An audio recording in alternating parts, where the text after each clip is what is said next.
Okay, I'm going to do a quick stock in focus video.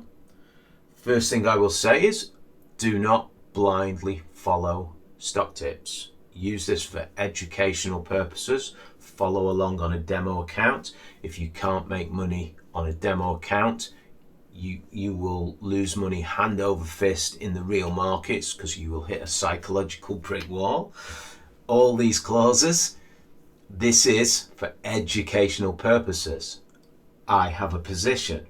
I'm going to explain how I'm going to ride this position out, as I did with Ergo, as I did with CER, as I did with all these other stocks we do these on. So, market's been a bit horrible recently. It's just been grinding away.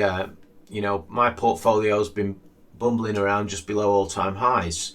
My trend model had a pullback. It went straight back to highs this week, and it's freed up a little bit of heat for me. I'm having a nibble at the highest one on my growth screener. With that heat, what's available to me.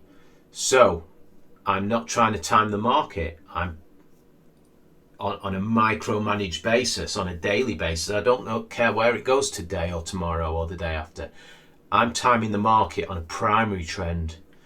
So, I'm not going to. I'll just explain it in chart form. So, SOM has been basing out. It broke out here. It came back in. And then it gapped up on this news.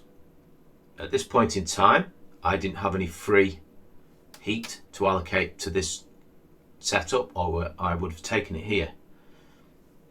It dipped back into the base. It moved higher on the news. This is you chase, you die, chasing a news day. But anyone who got in here at a reasonable price, I tend to use the William O'Neill rule of 5%. If it's a very thin illiquid small cap, I do stretch that. But as I do like to trade thin illiquid small caps. I like to get bang for my buck. I like to ride big trends. So, this is the William O'Neill rule. I bought a position this morning. This has drifted back into the sort of, let's build a case, mean trend. It's riding mean trend. It's back into mean trend. The bowstring has pulled back to an area where I like to, initiate pullback entries from. There's a pretty round number there, 500.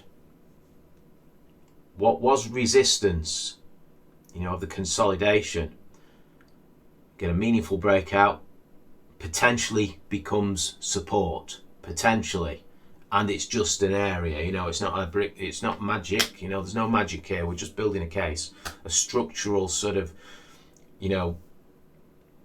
case on how this stock trades. The volatility of it's all in that price action.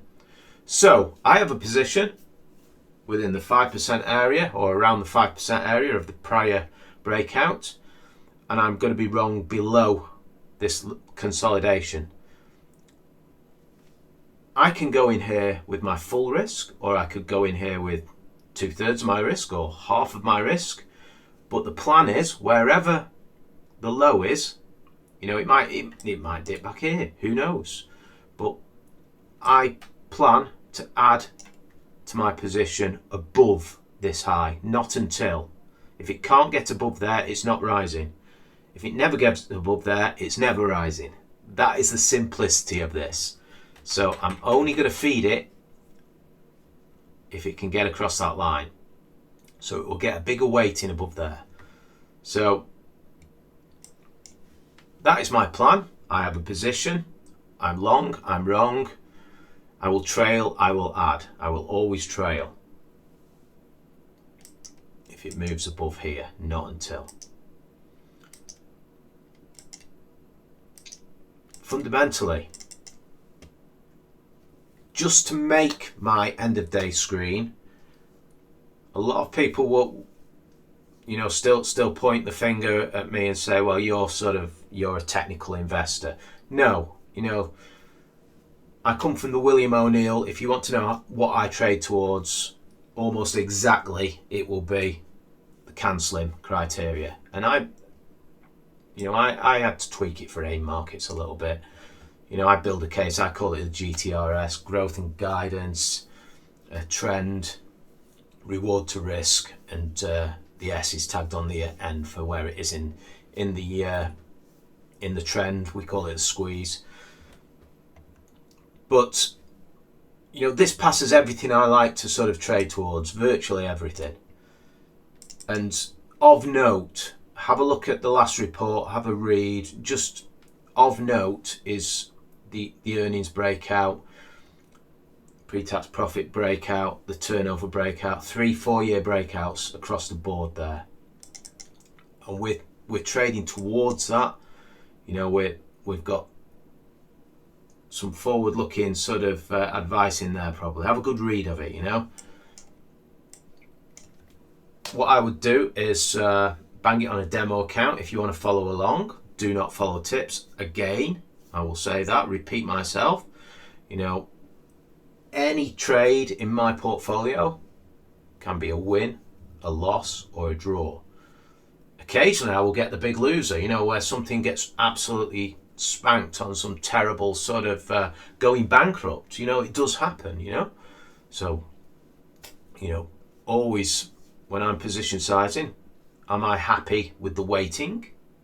Because if it goes bankrupt, as Cake did, I have to trade back out of that pullback in the portfolio. If it comes out with a profit warning and says we will miss and it goes down 50%, am I happy with that? Yes, that's another tick. And then does it offer reward to risk? Do I think this thing can trend into the future and make me money? Yes, I do. It's got reward to risk as well for my style. And it ticks all the boxes, all the risk boxes what need to be checked. Position size for. And put it on a demo account. If you want to follow along, do not follow stock trips, stock trips or tips. Okay, there it is.